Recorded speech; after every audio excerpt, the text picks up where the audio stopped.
Bienvenidos a los auditores en la radio Soy Digital Chile. Hoy día tenemos nuevamente a José María Sánchez, que ya no es nuestro invitado, ya es un tremendo panelista. Tenemos ganas de hacer unos 4 o 5 capítulos y yo les invito para que aprovechen esta instancia, háganos preguntas a través de YouTube, de Facebook, de Instagram. Aprovechen esta tremenda experiencia que tiene José María, más de 30 años en el mercado, no vamos a decir que son más porque delata la edad, ¿o no, José María? Pero no me preocupa. no te preocupes, lo mejor No, es... no, no, no. Pero No. háganos preguntas a través del chat de YouTube, de donde sea, aprovechen porque José María ya pronto va a agarrar un vuelo gigante porque en Europa ya están abriendo las puertas, esperamos tenerlo en Chile también, pero bueno, si nos gana otro país, bienvenido sea porque van a tener a una persona que es transversal. La verdad que José María, he conversado mucho con él y es transversal y es un poco el típico ingeniero, es atípico, valga la redundancia, porque acá en Chile tenemos el ingeniero estructurado, pocas veces tenemos un jefe que nos escucha, que se pone en nuestros zapatos, y hoy día José María nos había planteado, tenemos 3 o 4 preguntitas que habíamos conversado, tenemos una pauta, a lo mejor puede que nos salgamos de eso, que eso es lo entretenido, y hoy día, vamos a tocar el tema de personas y profesionales. Y queremos empezar con, ¿qué nos puedes contar al respecto de eso, José María? Bueno, yo es algo que, como tú decías, tengo una deformación, si quieres, para lo que es el clásico ingeniero, de que he dado siempre mucha prioridad al trabajo con las personas dentro de organizaciones muy amplias y con mucha tecnología, pero siempre he sido muy focalizado en hacer y conseguir cosas a través de las personas.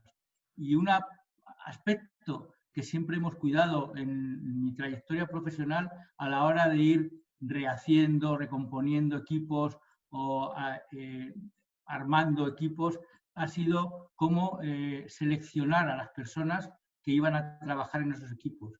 Y básicamente era considerar las 2 P's, una P de persona y una P de profesional. Y eso como que durante muchos años, desde que entendí la importancia que era a la hora de definir el perfil para una contratación o para un proceso interno, trabajarlo con el área de recursos humanos, básicamente con las áreas de selección, me ha dado un gran resultado. Y muchas veces realmente hemos pensado que contratar un gran técnico nos resolvía nuestros problemas, y eso te das cuenta de que muchas veces es una fuente mayor de problemas. Yo lo que he recurrido aquí ha sido a un artículo que encontré recientemente, aunque es de hace como 4 años, o sea, no es tan reciente esa entrevista, a Howard Gardner, que es un neurocientífico y que él de alguna manera ha desarrollado toda una teoría de la diversidad de tipos de inteligencia. Entonces maneja inteligencias lingüísticas, logístico-matemáticas, musical, espacial, cinético-temporal, corporal, perdón, interpersonal e intrapersonal. Y creo, en el libro que he visto que tiene publicado, yo creo que le he añadido algunas más. Pero dentro de todo ese contexto sí que hace un hincapié importante en cuanto a lo que es la valoración de una persona mala nunca puede ser un buen profesional. Y ahí me he utilizado un poco una entrevista que de alguna manera os voy a relatar, extraer lo que son los puntos que considero más importantes para el tema que estamos tratando hoy. Y en este caso lo que te está diciendo este hombre es que ninguna persona es mejor ni peor que otra, tampoco es igual, y lo que nos hace humanos es que cada uno de nosotros es único. Cualquier talento no es sino capacidad de adaptación al entorno, o sea, inteligencia. Por eso, una frase que a mí me parece fundamental en este hombre es: creer saber envejece y querer saber rejuvenece. Yo creo que es algo que, si le damos un poco de vuelta, tiene mucha enjundia, como diríamos nosotros. hay todo este tipo de estudios que ha desarrollado este hombre se están aplicando en el mundo académico, pero básicamente lo que queríamos ver es un poco en el mundo profesional, ¿no? Y una de las preguntas que le hacían en esta entrevista es por qué hay excelentes profesionales que son malas personas. Y él dijo que no los hay. O sea, en realidad, las malas personas no pueden ser profesionales excelentes, no llegan a serlo nunca. Tal vez tengan pericia técnica, pero eso no los hace excelentes. Hay excepciones, le decía el entrevistador, y él decía que eso lo ha comprobado y solamente tienen realmente gente excelente los que son excelentes, comprometidos y que además son éticos. No puede ser alguien un excelente profesional si es un mal bicho para la empresa. Y eso, porque al final puedes estar mucho buscando satisfacer tu ego, tu ambición, tu avaricia y no estar comprometido. Los objetivos tuyos están muy por encima probablemente de los de la compañía. Entonces, eso son cosas que realmente están ahí y eso también lo replica al mundo de lo que son todas las generaciones nuevas que se van incorporando, que sí tienen, y lo hemos hablado en alguna ocasión, sí tienen ya un perfil ético distinto, toda esta generación que tanto criticamos de millennials, que como sabes yo no soy muy partidario de criticar, porque yo creo que primero lo que llamamos millennials es un porcentaje pequeño, es un estereotipo realmente escogido de millennials. No todos los millennials se pueden ir por ahí de viaje sabático un año con todos los gastos pagados, no sé cuántos. Entonces, realmente eso es una extracción de todo ese colectivo. Pero sí que una de las cosas que detectan es que independiente de que tenga toda esta generación un componente ético importante, de repente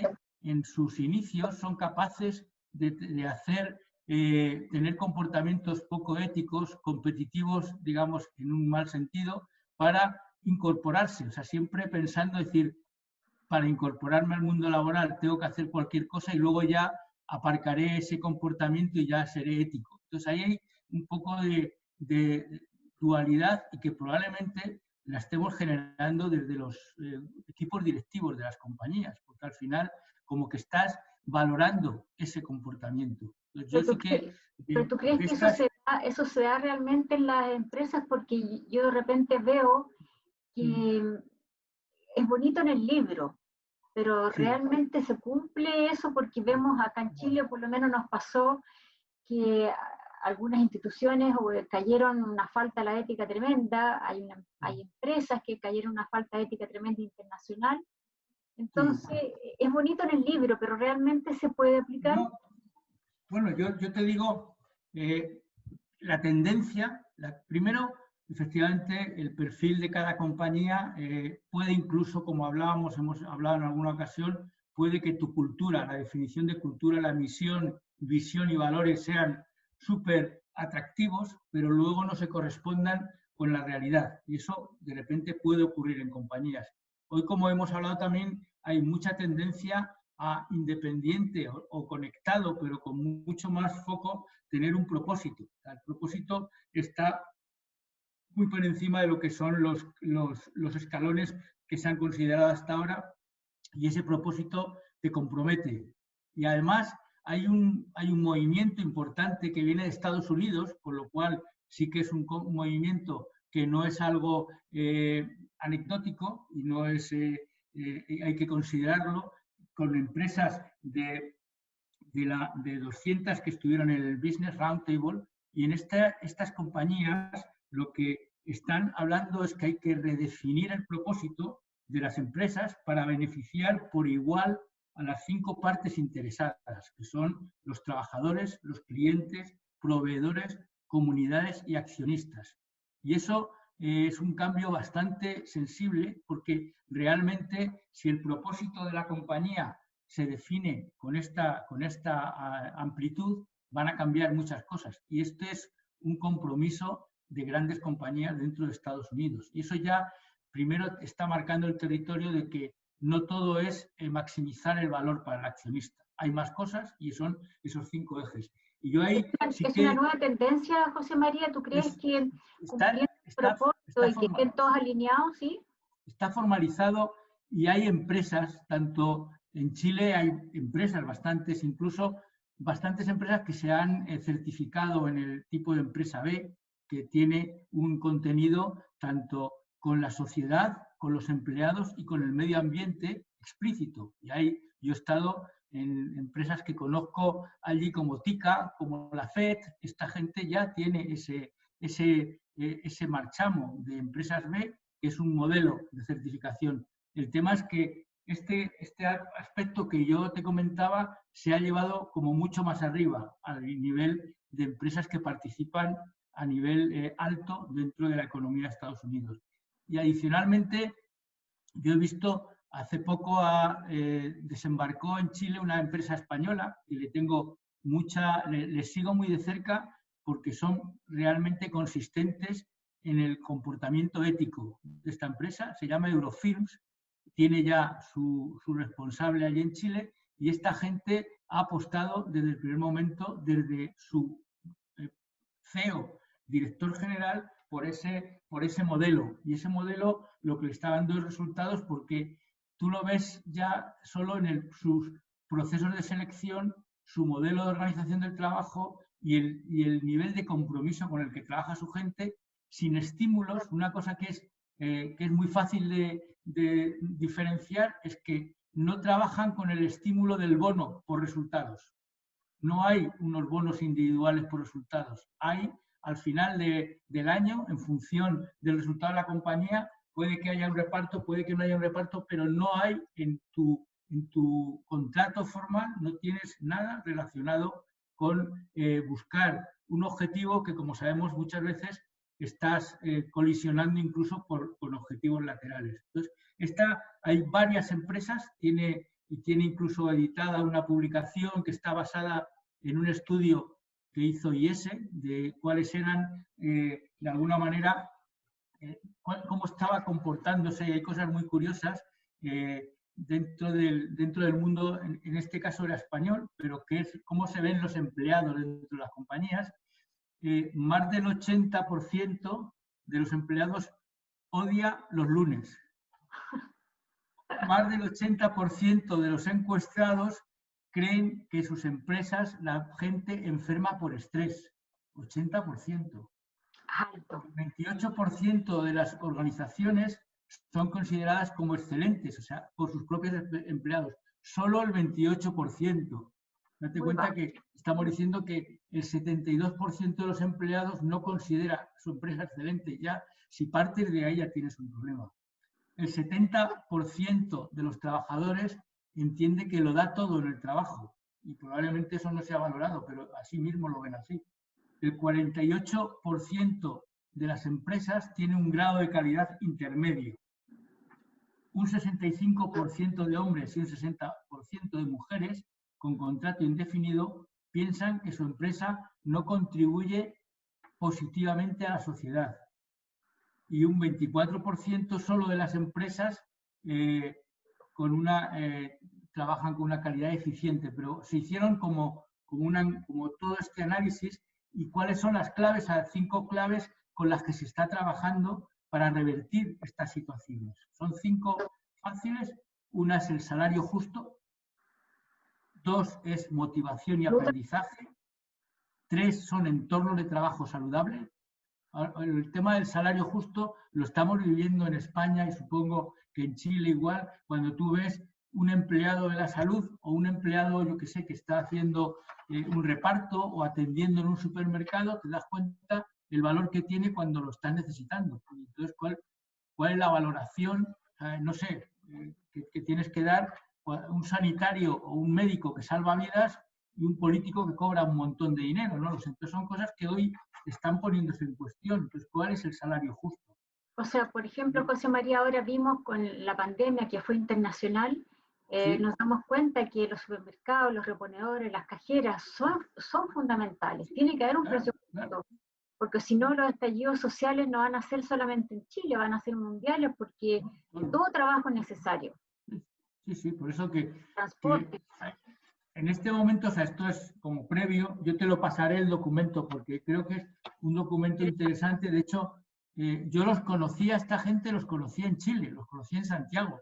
Yo no los conocía de España porque no sé cuánto tiempo llevarán, pero bueno, yo no los conocía en mi etapa aquí en España, los conocí allí. Tuve la ocasión además de estar con el CEO, con el hombre este que es el que ha hecho mover toda esta compañía, y es una buena tendencia. Yo entiendo que la gente, cuando estas cosas las vayamos viendo, vamos a apostar mucho más por ir asociándonos con este tipo de compañías que realmente son consistentes entre lo que dicen y lo que hacen. Y además tienen un elemento de publicitario tremendo que son sus propios empleados. O sea, si tú hablas con la gerente que tienen en Chile, con Reyes, pues te das cuenta de que realmente es un gran embajador. O sea, es un embajador y predica con el ejemplo lo que son el propósito, misión y valores de su compañía. Entonces, yo creo firmemente que ese movimiento va a ir creciendo. O sea, es una ola que va a ir creciendo.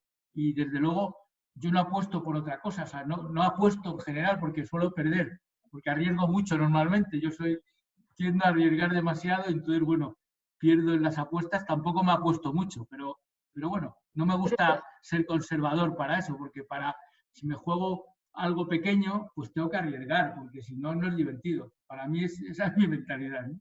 Pero yo siento que la nueva normalidad, José María, hoy día las empresas tienen que pensar en las personas, en el individuo, no solamente los colaboradores, tienen que pensar en los clientes.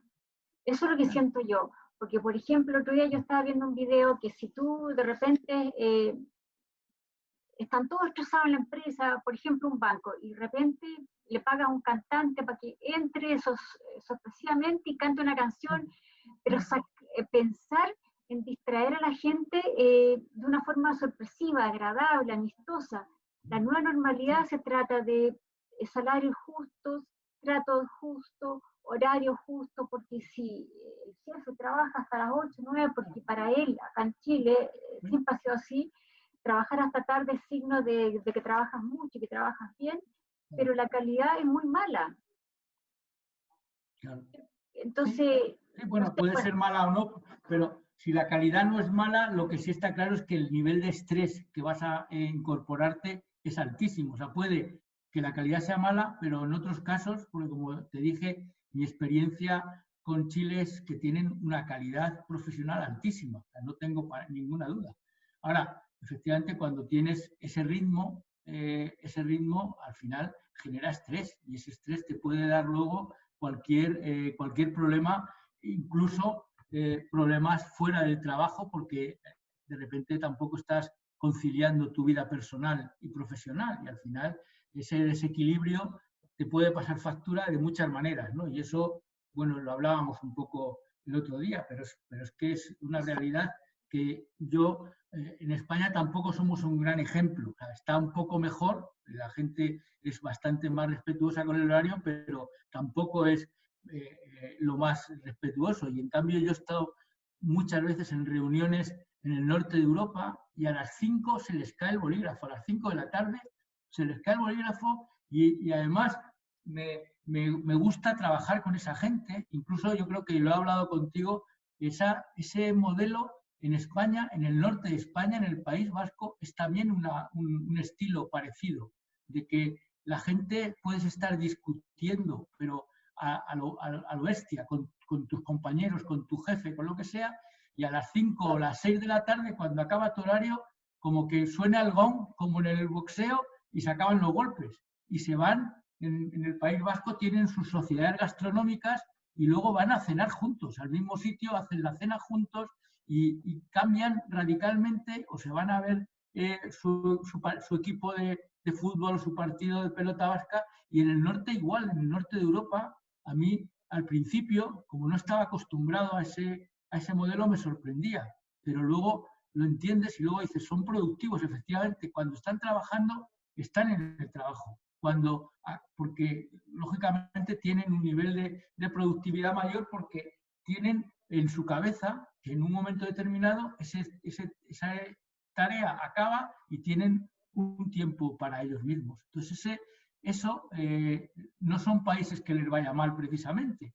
Y cuando yo lo he vivido, sí que les tengo mucho aprecio. Intento aprender bastante de ellos y al menos que con la gente con la que yo he tenido la ocasión de trabajar, que ellos puedan hacer ese tipo de vida, ¿sabes? Porque realmente al final sabes que con gente que es comprometida, si en un momento hace falta un esfuerzo adicional, no tienes que pedírselo.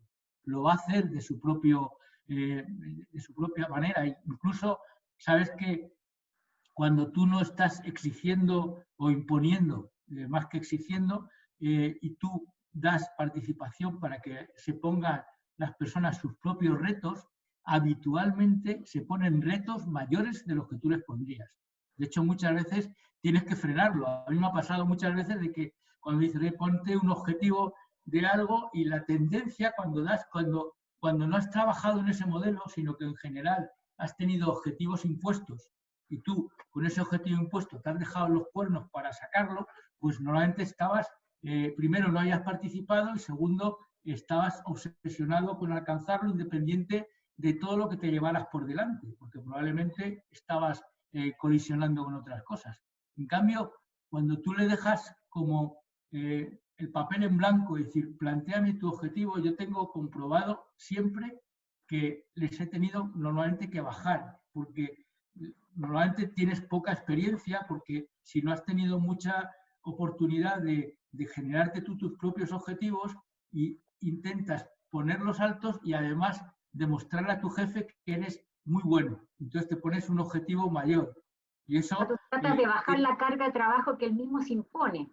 Claro, pero eso es, y cuando tú en ese trabajo, porque tú podrías ser lo cómodo, si tú haces eso, es decir, genial, se ha puesto un objetivo mucho mejor, vamos a salir en, yo qué sé, en la portada de los periódicos. Pero yo creo que lo ético, efectivamente, es decir, oye, esto no es alcanzable. Tienes que ser, plantéate bien la base y plantéate un objetivo que sea alcanzable, porque si no es alcanzable, vas a estar frustrado todo el tiempo. Entonces, para ese comportamiento yo creo que ayuda mucho porque realmente tus objetivos son de mejora y tienes siempre ese norte de llegar a más. Entonces, yo creo que volviendo al origen, mi sensación es que después de este crack que estamos teniendo, yo creo que todos vamos a valorar mucho más compañías que cuenten con ese aspecto y además lo vamos a ver públicamente, porque al final la gente que trabaja en esas compañías está viviendo la misma sociedad que nosotros y el mundo sabemos cómo son las cosas. Entonces, yo siempre soy optimista y en este caso con más razón por lo que hablábamos, porque yo creo que las generaciones más frescas que tenemos tienen que estar apuntando a eso. No podemos darles porque ya les hemos puesto bastantes problemas a todas estas generaciones como para frenarles en ese aspecto, ¿sabes? Sí. Yo creo. José María, y volviendo un poco a la pauta que habíamos trazado, tú habías hablado de algo bien interesante que era de la pericia técnica, hablando de por qué hay excelentes profesionales, son malas personas, sí o no, y hablamos, tú me habías comentado de la pericia técnica, que es un punto bien interesante y un término que yo no había escuchado todavía.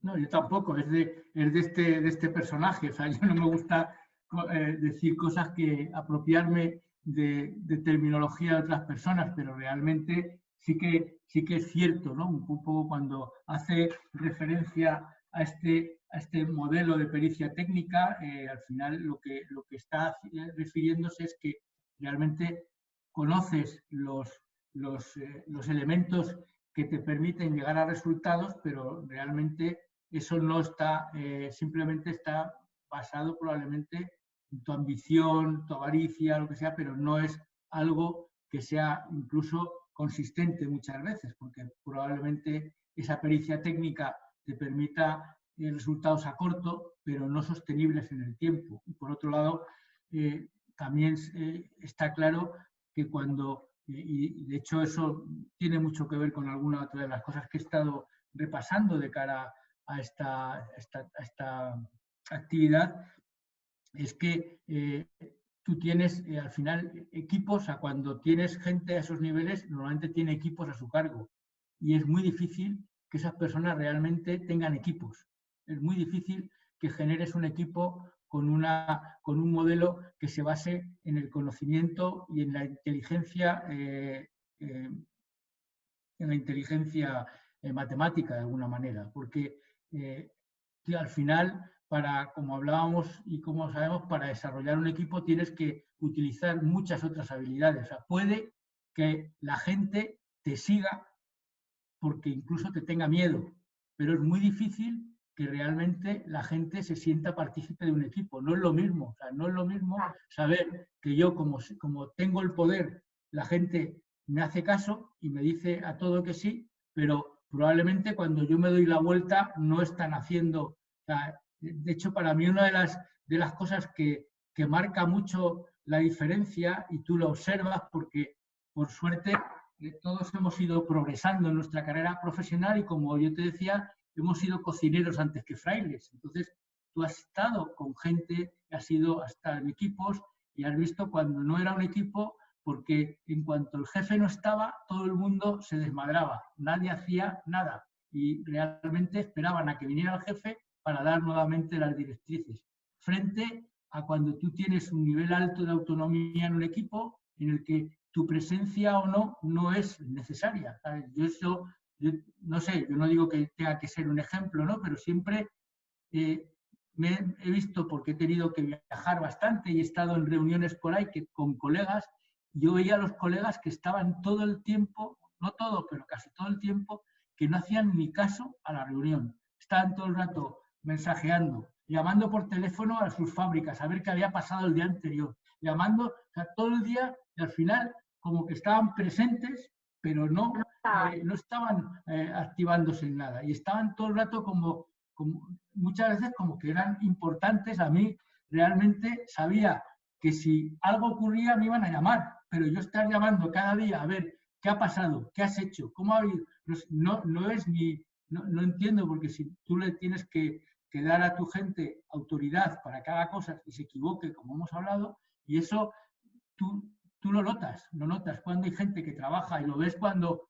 incluso se juntan y los ves con el equipo, que a algunos parece que va todo el equipo como una manada de patos detrás del jefe y todos uno detrás de otro, o cuando el desorden es mucho mayor porque probablemente sea una actividad lúdica. Entonces, cuando estás en una actividad lúdica, lo que tienes que observar es cómo se comporta tu gente. O sea, no ir a que se rompan la cabeza tirándose por ahí por un despeña o con cualquier cosa de estas de alto riesgo. Yo nunca he sido muy partidario, y de hecho no he hecho nunca de estas actividades que son tan bonitas, que se dejan, que teóricamente algunas funcionarán, pero yo he vivido por dentro y realmente tú hacías allí el barco para cruzar un río entre todos, el barco, y se supone que ya éramos un equipo fenómeno, y mientras hacíamos el barco estábamos compitiendo realmente unos con otros, incluso viendo quién asumía el liderazgo dentro de la construcción, si nuestro barco no se hundía respecto a los del otro área, no sé qué.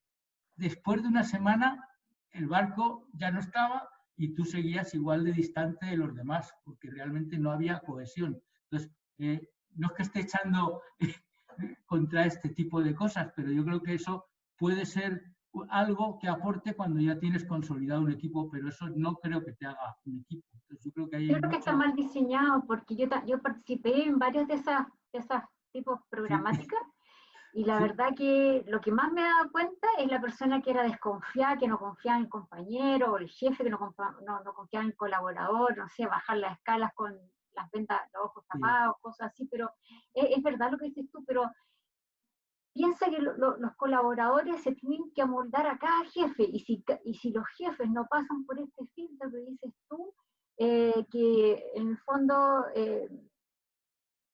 un poco la misma ética, el mismo desarrollo profesional, el sentido de cómo es arriba abajo, cómo es en la empresa, es en la casa. tú ahí mencionabas en tu escrito, en tu manifiesto, algo súper importante, que era un dicho que a ti siempre se escucha mucho acá, que a ti a algunos dicen, me da lo mismo lo que él hace afuera de la empresa. Y tú tienes mucha Claro, razón en decir acá que efectivamente no da lo mismo, porque afuera podemos ser, no sé, unos bárbaros, unos atropelladores, claro, y en la claro, empresa claro. parecemos otra cosa. Sí, sí. Yo, vamos, no, Ya, se nos había cortado, pero actualizamos sí, inmediatamente. Y tú estás hablando, eso es bien interesante porque tú me estabas diciendo que una persona tenía que tener ética, adentro de la empresa y afuera. ¿De sí. qué consta eso? Sí, bueno, yo hay una frase que es muy típica cuando estás contratando gente para tu equipo, es que haya gente que diga, a mí me interesan los que hacen bien su trabajo, lo que hagan fuera no me interesa, ¿no? Y eso yo creo que es quitarse un poco problemas de encima, ¿no? Pues sobre todo a la hora de describir el perfil del puesto que se va a cubrir. Yo creo que creo, y porque lo he observado, que se dedica poco tiempo cuando tú tienes que hacer una selección para ocupar un puesto existente o un puesto de nueva creación, y realmente la descripción del puesto debe ser algo que esté muy ligado a la función, al responsable, y tiene que tener no solo incluidas competencias técnicas, sino también una serie de competencias que te faciliten que esa persona vaya a ser realmente consecuente con su trabajo. Y decir que necesitas un comportamiento ético y realmente responsable, es muy difícil que haya cosas que las puedas separar en tu vida personal y en tu vida profesional. O sea, como un ejemplo muy clásico es muy difícil que tú incorpores como un contable a un ludópata, ¿no? Sí, Porque probablemente acabe con la compañía, ¿no? Entonces son estoy de cosas acuerdo. que, Sí. ¿eh? Estoy Claro, de entonces tú acuerdo. tienes, Conocí un caso en el norte de Chile así. sí, claro. Entonces, yo creo que hay cosas que son, son sencillas, pero muchas veces, como te digo, se evita perder el tiempo. Yo lo he visto también en mi trayectoria y desde luego cada vez que en los equipos que yo he tenido, incluso en mis reportes directos, sino en reportes que estuvieran a un nivel, al segundo nivel, cuando se producía una vacante porque generáramos una posición nueva o porque una persona se moviera a otro área, siempre era una ocasión para revisar completamente el perfil de esa función y hacer una selección con una serie de criterios bastante claros. Y el criterio técnico es uno, pero hay muchos más. O sea, realmente tienes, primero definirlo, es un trabajo que debe dedicarle tiempo el responsable de la función. Luego apoyarte en recursos humanos, lógicamente,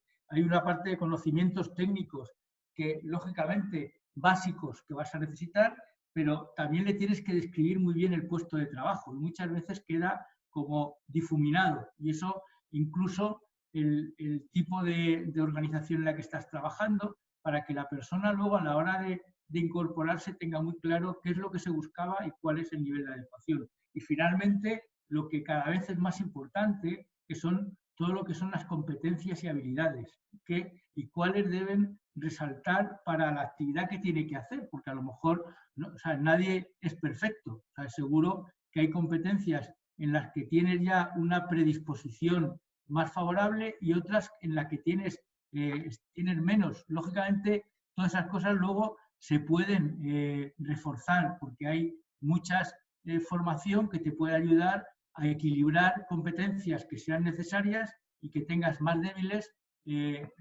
sobre todo en el caso de personas que ya están ocupando una función. O sea, lo que no puedes es estar, cada vez que una persona esté débil, sacarla y colocar a otro, porque el primer trabajo que tienes que tener, lógicamente, es ver cómo puede recuperar y para eso tienes que poder identificar muy bien dónde tiene sus debilidades y cómo se le puede ayudar para complementarlas o recuperarlas, por lo menos dar esa oportunidad. Pero yo creo que hay un trabajo muy importante que es en los directivos no decir a recursos humanos, tráeme un gerente de mantenimiento. ¿Y qué? Un gerente, y ya está. Y yo me he dedicado estos días, he buscado aquí en publicaciones de aquí, de búsqueda de puestos de trabajo de ese perfil, y tú te lees toda la lista de lo que piden y es todo un montón de años de experiencia, conocimiento de todas las herramientas, tecnologías, todo eso es lo único que seguramente ha descrito el responsable de la función. Y luego, si te queda algún añadido, probablemente lo hayan colocado incluso en la propia empresa de selección, cuando debería ser tú, a la hora de describir esa posición, el que dieras todo el perfil. Y efectivamente, como te digo, no todas las habilidades son necesarias para... o sea, como hablábamos, nadie puede ser perfecto. Entonces, tienes que saber cuáles son más relevantes para aplicar en ese tipo de... en la función que estés describiendo. Entonces, pero, lógicamente, como hablábamos al principio, partiendo de que hay un comportamiento personal que va muy asociado al comportamiento profesional. No es tan fácil separarlo, salvo que seas un actor magnífico, ¿no?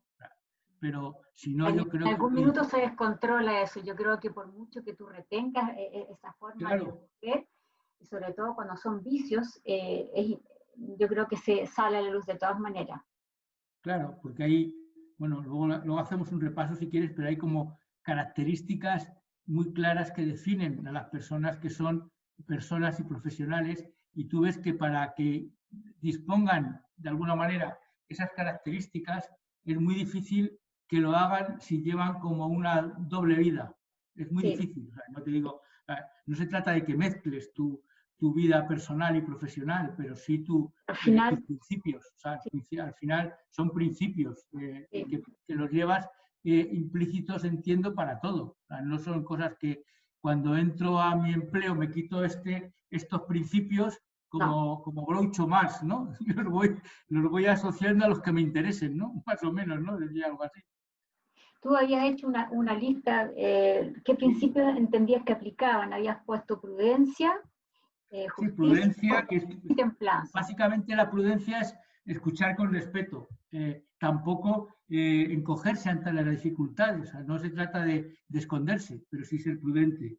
No tiene nada que ver con la desconfianza, ¿no? La otra sería justicia, que implica mucho rectificar cuando uno se equivoca. O sea, en eso hay muchas personas que, como hemos hablado muchas veces, les cuesta mucho el rectificar y decir, oye, pues mira, Por miedo.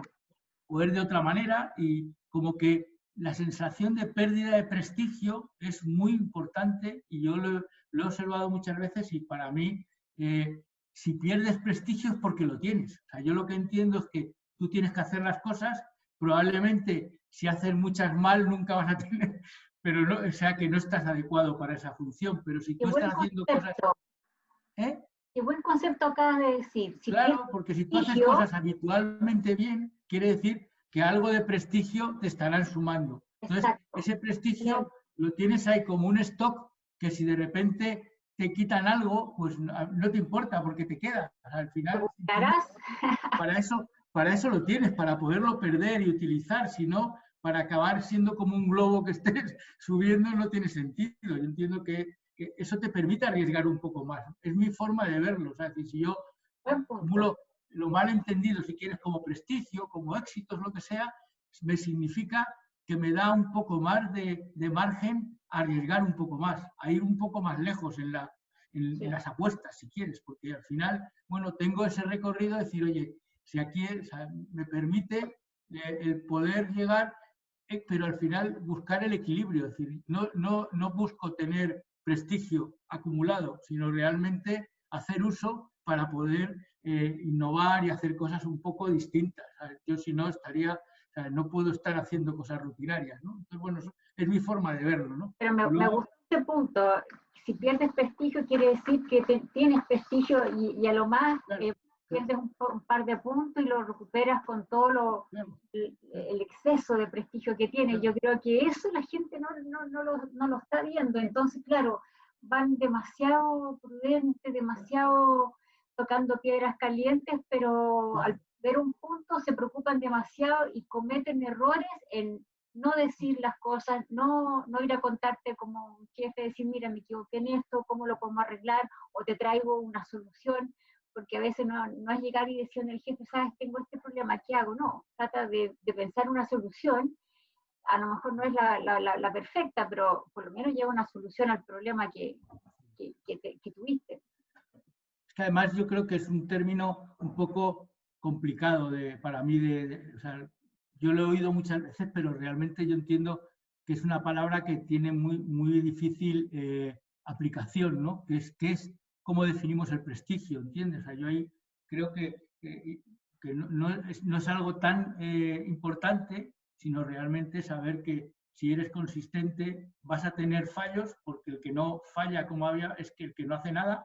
Entonces, cuando tienes fallos y tienes un porcentaje bajo de fallos, normalmente lo estás haciendo bien, y eso pasa en los deportes y pasa en la trayectoria profesional. Y si tienes demasiados fallos, probablemente o no estás en el lugar adecuado o no tienes la formación adecuada, o lo típico que también se ha hablado mucho del principio de Peter, ¿no? De todo que eso yo no soy para nada partidario de aceptarlo, pero bueno, siempre te dicen que todos los ejecutivos o todos los directivos están en su nivel de incompetencia. O sea, tú vas, eso es lo que decía el famoso principio de Peter, a mí me parece que no aplica, porque realmente tú siempre puedes asumir otras funciones teniendo la formación adecuada para la nueva función.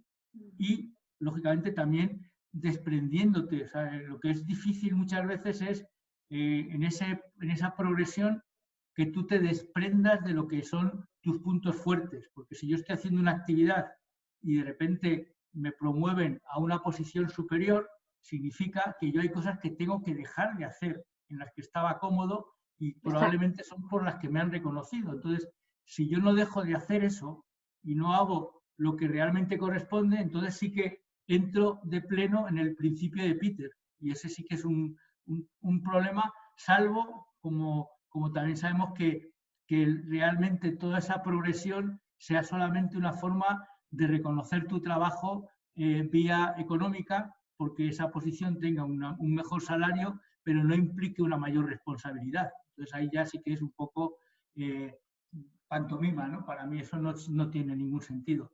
Pero sí que es una... para mí ese tema prestigio siempre ha sido una cosa que no es una cosa que haya perseguido. Y de hecho yo recuerdo como anécdota, cuando yo estudiaba en el colegio de pequeño, ¿no? y en el colegio te daban como vales, cuando tenías buenas notas, te daban unos vales que te servían para canjearlos por castigos. Entonces, eran los escolapios, ¿no? Yo iba a un colegio de curas que eran los escolapios, y entonces tú allí, si tenías buenas notas o si tenías algo que fuera premiable, ellos te iban dando unos tickets que te valían para canjearlos por castigos. Y entonces tú sabías, o sea, había gente que tenía un taco de tickets así y acababa el año con un taco así, pero nadie contaba con ellos, porque al final solo se preocupaban de tener el taco más grande de tickets.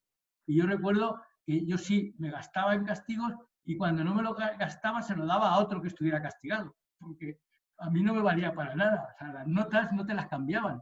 Entonces era una cosa que yo la tengo muy grabada, porque había gente obsesionada por tener el taco mayor de premios, y nunca los castigaban, porque además eran los preferidos de los profesores, no sé cuántos, pero vivían solos.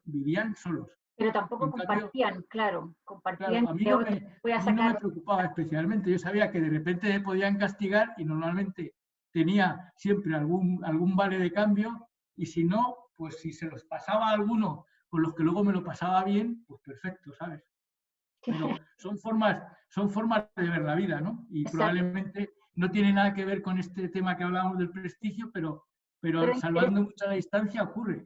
Interesante. Mira, tú también habías puesto en la pauta qué características personales crees que ayudan a ser un mejor profesional. Yo sé que todo el mundo piensa en un listado importante, pero tú hiciste un listado que yo creo que, por ejemplo, en ser amable, un compromiso, constancia, optimismo, humildad, integridad. Sí, bueno, realmente al final haciendo un poco repaso, lo que he buscado es un poco una integración de cosas que pueden ser, que pueden hacer reconocible cuando una persona es íntegra en el modelo, digamos, que estamos hablando de persona y profesional. Y hay como una serie de factores que los identifican, ¿no? Uno es diligencia, son gente con la que siempre normalmente puedes contar, ¿sabes? Y además puedes estar tranquilo de que van a trabajar por el resultado. Son gente diligente. Entonces, normalmente no están con la mano levantada ni están ahí permanentemente para que los veas, pero solamente entienden las cosas y se ponen en marcha sin tener que estar de alguna manera pidiéndoles por favor que hagan las cosas por las que están cobrando. Entonces son gente que es diligente. Otro es que son gente que confía en sí mismo. Normalmente las personas que tienen esas características y además proyectan esa confianza hacia los demás y son muy valoradas positivamente. Eso también yo creo que es una característica que si repasamos aplica. Es decir, cuando esas personas... Y la confianza en mí mismo, probablemente los que lo puedan ver son gente desde fuera. Yo no puedo decir yo confío en mí mismo porque yo a mí mismo me veo de una manera muy subjetiva. Otro punto que también identifica a este perfil ya de personas que están integradas que son integrales como persona y profesional, es la franqueza. Dicen las cosas normalmente de buena manera y sin pasar a llevar a nadie, ¿no? O sea, entonces son gente que expresan lo que tienen que decir, no se callan lo que tienen que decir, sea al superior o, como te decía antes, les cueste o no prestigio, no les importa tanto, pero porque son francos, pero tampoco con lo que están haciendo están pasando a llevar a gente que le pueda perjudicar. Es un modelo que también es reconocible en ese perfil de personas. Otro es el entusiasmo. Generalmente estas personas manifiestan entusiasmo, porque además, como hablamos, incluso ese entusiasmo o esa alegría al final facilita el éxito. O sea, no se trata de estar todo el día con la cara larga trabajando y porque pongas la cara de más agotado porque hay gente que finge espectacularmente. Parece que vienen, que han hecho un maratón cada día y están allí con... Pero bueno, es un teatro puro porque luego muchos de ellos salen y se transforman absolutamente, ¿no? Entonces, bueno, esas cosas, lo que hablábamos antes, pues se da, ¿no? Y yo creo que ahí influye mucho que el entusiasmo, y tú lo notas, cuando hay un buen ambiente dentro de la organización, es porque en general la gente trabaja con entusiasmo, ¿sabes? Y eso yo creo que aporta muchísimo. Y hablemos de entusiasmo, eso es lo que decías tú, ¿no? Estar contento, haciendo bromas, claro, sino que tal vez con una actitud de hacer las cosas bien. Porque si tú dices entusiasmo, la gente va a pensar que tienen que estar súper contentos, alegres, chispeantes. Yo creo que es la actitud. Eso es súper importante para todo. Sí, porque es que o sea, todas las personas somos inteligentes por naturaleza. Entonces, todos nos damos cuenta cuando alguien está fingiendo, o sea, porque puede que la apariencia, cuando no conoces y no lo has tratado, a lo mejor hay gente que es muy buena, muy buen profesional del teatro, pero eso dura poco. O sea, normalmente yo creo que todos, una cosa es que nos hagamos los tontos, pero no somos idiotas. Entonces lo que ocurre es que, bueno, que si a él le gusta ese comportamiento, pues que lo haga, ¿no? Pero yo creo que ahí influye mucho el poder de alguna manera trascender ese entusiasmo, ayuda mucho e identifica mucho a este tipo de personas. Luego otro es discreción, ¿no? Sí. También es importante, porque efectivamente hay gente que está, bueno, que lo habremos visto, yo lo he visto en organizaciones que están pendientes de cada chisme para ir a contarlo a cualquiera y tener la última novedad. Yo en serio, que mira, te conté una anécdota divertida de aquí en Chile, de mi equipo, tenía el gerente de mantenimiento que resulta que él está casado ahora con la que era la responsable de desarrollo organizacional que ambos me reportaban a mí. Y yo estaba, los dos son geniales y sigo teniendo una amistad tremenda con ellos, pero todo el mundo sabía que eran novios menos yo. O sea, que yo, o sea, si a mí no, si yo no necesito saber si son novios o no son novios, a mí solamente cuando me preguntaron, oye, es que si están en el mismo área deberíamos buscar si hay que desplazarlos, separarlos. Digo, mira, para mí los dos son muy buenos, son profesionales, yo por mi parte trabajo con ellos igual que si no lo fueran, ¿no? Pero fui el último en enterarme y ellos se sorprendieron porque toda la compañía lo sabía menos yo y eran reportes directos míos, porque bueno, a mí no es un tema que incluso aunque lo hubiera sabido, para mí no era un tema importante, ¿no? Porque es Yo un no sé tema por qué personal. las empresas se fijan en eso. Debe ser porque cuando tal vez pelean o son novios y tal vez hay una ruptura, se nota en el bajo desempeño. Yo creo que es por fondo una estadística que hay. Que no todos los profesionales son iguales, pero yo creo que la mayoría va por ahí. Sí, pero para mí más que la situación era que realmente no era un tema, y en cambio a mí me llegaban con unos chismes, gente que yo no tenía ningún interés y eran como, pero porque mucha gente y jefes valoraban ese perfil de chismoso, o sea, que te iban, o ¿cómo le llaman ahí? ¿Cómo se llama en chileno? ¿Cómo le llaman en la palabra chilena de ¿El chismoso? cagüinero? No, ¿cómo? Es que me hizo mucha gracia esa palabra, no me acuerdo, ya me acordaré, pero me hizo gracia. La palabra no la conocía, ¿no? Pero cagüín, ¿puede ser? Cagüinero, claro, el Cagüinero, ¿puede ser? claro, ¿Eh? cagüinero. Algo así, ¿no? Sí, la Pues palabra eso, fea. ¿eh? Yo ¿Cómo no se dice en la... España? El cuentero, Chismoso, chismoso, chismoso. Bueno, acá también existe chismoso, pero tal vez más la chismoso, pues, jerga popular es cagüinero. Pero sí, bueno, chismoso pues me eso, parece mejor palabra. esa palabra para mí era nueva, no la tenía, bueno, sí la tengo en el diccionario ese tremendo que teníamos de chileno-español, Sí. pero sí que a mí la gente, como yo no hacía caso de esas cosas, al final no venían a contarme historias, porque al final sabía que me lo podían contar, pero se me quedaba allí, porque no era algo que yo fuera, entre otras cosas, no lo iba a utilizar, no puede ser. Entonces ese mundo, luego todo lo que es performance sí que es un tema también que es como la puesta en escena. O sea, también es importante que cuando haces las tareas que realmente también lo hagas de una manera consecuente, no de una manera eh, ligera, ¿no? Entonces son gente en ese sentido que también trabajan mucho. Luego son gente que está permanentemente evolucionando, o sea, no están quietos, o sea, estás inquieto por ir evolucionando y por ir progresando. O sea, eso sí que yo creo que es normalmente un buen indicador de una persona que realmente es inquieto, sabes lo que te queda por saber. La frase esa que decíamos que yo creo que es tan buena de este hombre, ¿no? Sí. La de Esa creer saber, no, ¿eh? la que Claro. creer saber envejece y querer saber rejuvenece. Claro, pues esa yo creo que está muy relacionada con este tema de evolución, ¿no? O sea, si tú no estás inquieto por seguir aprendiendo, sino que ya todo el mundo se acomode a lo que tú sabes, entonces yo creo que has parado el reloj y todo el mundo te va a estar superando.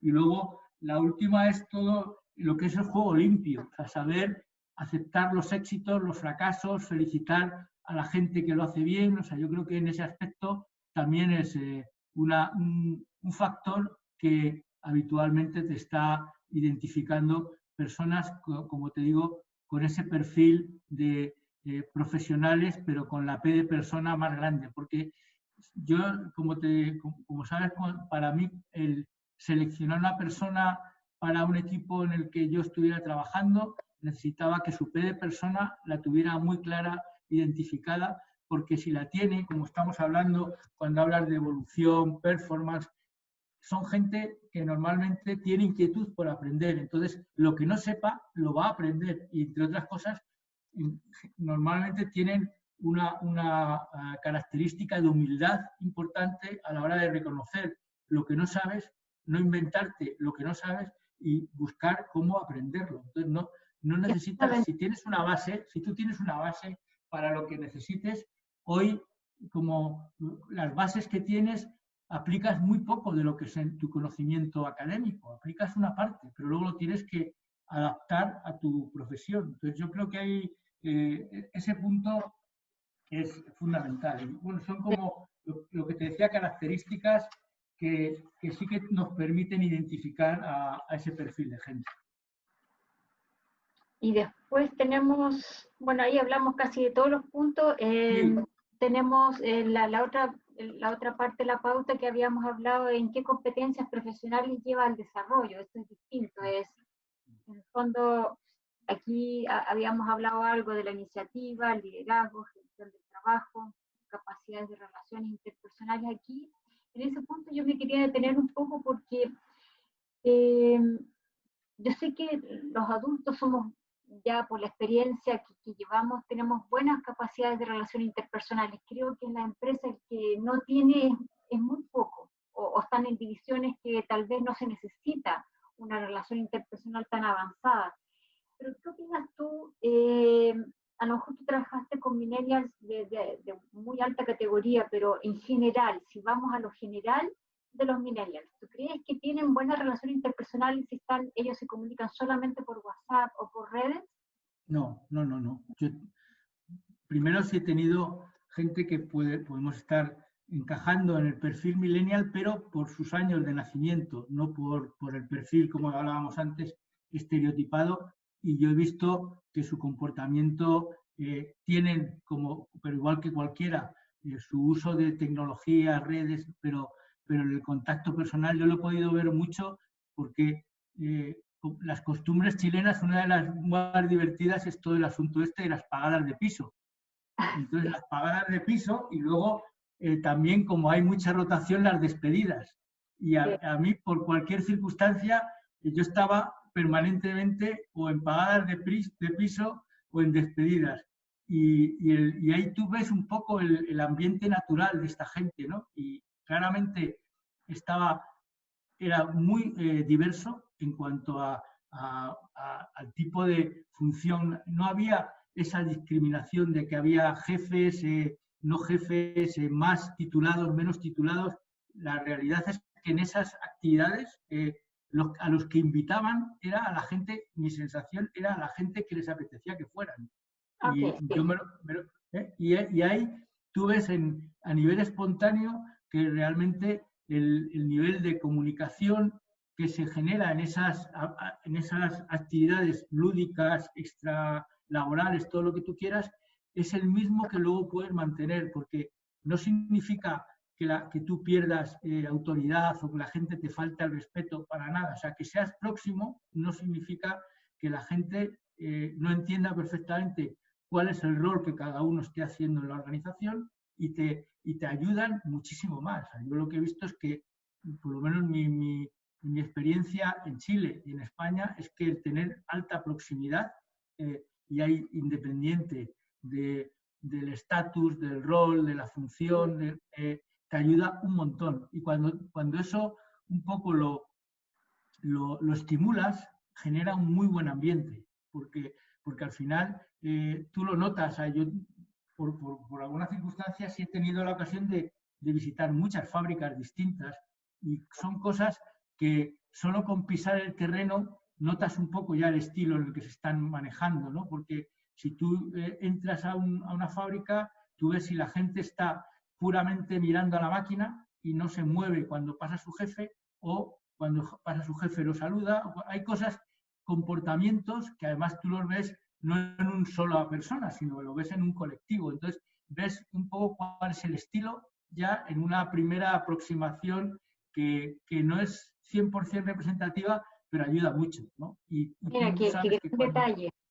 Claro, cuando ese modelo... Porque claro, cuando los saludan es porque tú le tienes un cierto afecto laboral, un cierto respeto, ¿cierto? Claro, pero es que no tiene, o sea, yo no le he encontrado nunca un problema. El que tú tienes esa proximidad te ayuda un montón, o sea, sabiendo cada uno cuál es el rol que tiene y la responsabilidad que asume, pero no tiene por qué esa proximidad significar que la gente vaya a abusar de eso para nada. Es que, como te decía antes, lo que tenemos que valorar siempre por encima de todo es que la inteligencia natural que tienen todas las personas es la misma. O sea, nadie nacemos con una inteligencia distinta. Y eso es lo más importante, que luego te adornes con más o menos títulos es otra cosa. Pero la inteligencia natural no te la dan los títulos. Entonces, si tú tratas a las personas, entre otras cosas, con lo más directo y próximo posible, porque una de las cosas que también me resisto es al trabajo o a la forma de relacionarte, digamos, paternalista, poniendo el tono casi con el que le hablas a los niños. Yo nunca les he hablado a mis hijos con un tono distinto, ni a mis colaboradores. Yo hablo igual, me da igual con quien esté, o sea, no tengo por qué estar cambiando la entonación. Y sí que yo he visto muchas cuando hablas chiquillos y hablas a todos con el nombre recortado, no sé qué, a mí no sé, es una cosa que dependiendo a quién te diriges, yo creo que cuanto más cercano, incluso el tipo de lenguaje, o sea, el tipo de lenguaje, si la gente con la que tratas te conoce y hay algo del lenguaje que estás utilizando que no entiende, te lo va a preguntar, va a decir, oye, ¿qué has querido decir? Y se lo vas a explicar con otras palabras, lo que sea, pero yo creo que todo el mundo valora, y porque es lógico, valora mucho más que respete su inteligencia, que no lo estés tratando como a un niño, como a alguien que tiene menos conocimiento, lo que sea, porque puede que en alguna cosa técnica lo tenga, pero yo me he dado cuenta y, claro, lógicamente, el haber estado trabajando tantos años en fábricas, que había gente, aquí en Madrid, gente que no tenía ninguna titulación, le costaba leer, pero habían construido entera la casa en su pueblo. O sea, la inteligencia natural que tenía esa gente para hacerse toda la instalación y funcionarle, y además te invitaban orgulloso a que vieras su casa en el pueblo. Entonces, y esa gente a lo mejor al lado tenían uno que tenía varios diplomas y el tío no era capaz de hacer ni arreglar el grifo de su casa, ¿sabes? Y tenía a lo mejor... La plancha, claro, es verdad, con todos los títulos, claro, tiene la habilidad del otro. Claro, entonces esas cosas yo creo que son fundamentales en las relaciones y tratar efectivamente a las personas como personas y seres inteligentes, igual que tú, no tienen ninguna diferencia, ayuda muchísimo, pero porque es nuestra naturaleza, es que es lo mismo que en nuestra vida, digamos, social, etcétera, a estar teniendo que estar remarcando cuál es mi lugar en el mundo, yo creo que es absurdo, porque tu lugar en el mundo son 1000 lugares, depende de las circunstancias en las que estés, y ya está, y no puedes estar, mira ahora cómo estamos, claro, sí, aquí encerrados, ¿no? ¿Y qué puedes hacer? Nada, tenemos que estar aquí encerrados esperando a ver si encuentran algo que apacigua al bicho, pero es así, claro. Pepe, mira, hemos estado casi ya, se nos ha ido el programa, vamos a tener que dejar para la próxima ronda la última pregunta porque ya los minutos no nos van a alcanzar. Vale. ¿Cuáles eran los consejos? Pero bueno, vamos a tener que dejar para la próxima entrevista. La verdad que nos salimos de la pauta, pero eso es bueno porque cuando se conversa salen más cosas y la gente va aprovechando y va haciendo clic en su vida personal, en su vida laboral.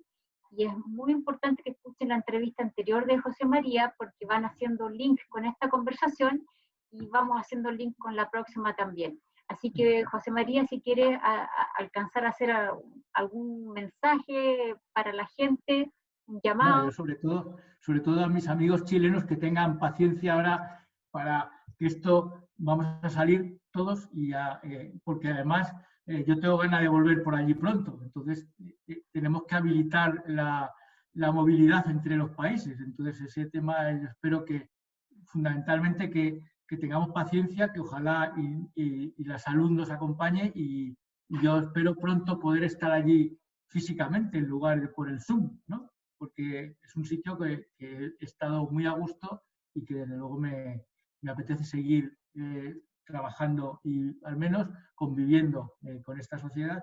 Y mis experiencias personales, que es lo que estamos, personales, profesionales, que estamos aquí tratando, bueno, pues si sirven para algo, yo encantado. Yo no se trata de dar ninguna lección magistral ni nada que que lo que yo diga tenga que ser reproducible. Tengo lo mismo que digo aquí, lo voy a decir en cualquier otro. Pero es la experiencia que nos haga a todos un clic, así que los invito a que nos hagan preguntas por las redes sociales, por el YouTube, Facebook, Instagram, y vamos a responder todas las preguntas. Háganlo, síganos en el canal, en la radio Yo Soy Digital Chile. José María, le vamos a hacer llegar todas las preguntas a ustedes y nos vemos en el próximo programa que se lo vamos a estar anunciando. José María, muchas gracias, aprendí muchísimo y me encantó lo del prestigio, así que lo vamos a volver a tocar en el próximo programa. Ya nos queda y hay deberes pendientes de otra anterior, ¿no? De reconocer quién te marcó en tu carrera académica o profesional, ¿te acuerdas? Estuve haciendo la lista, ahí estoy. ¿Sí? Un abrazo grande, se nos va a cortar en cualquier momento. Abrazo. Nos vemos en el próximo programa. Hasta pronto. Chao, chao.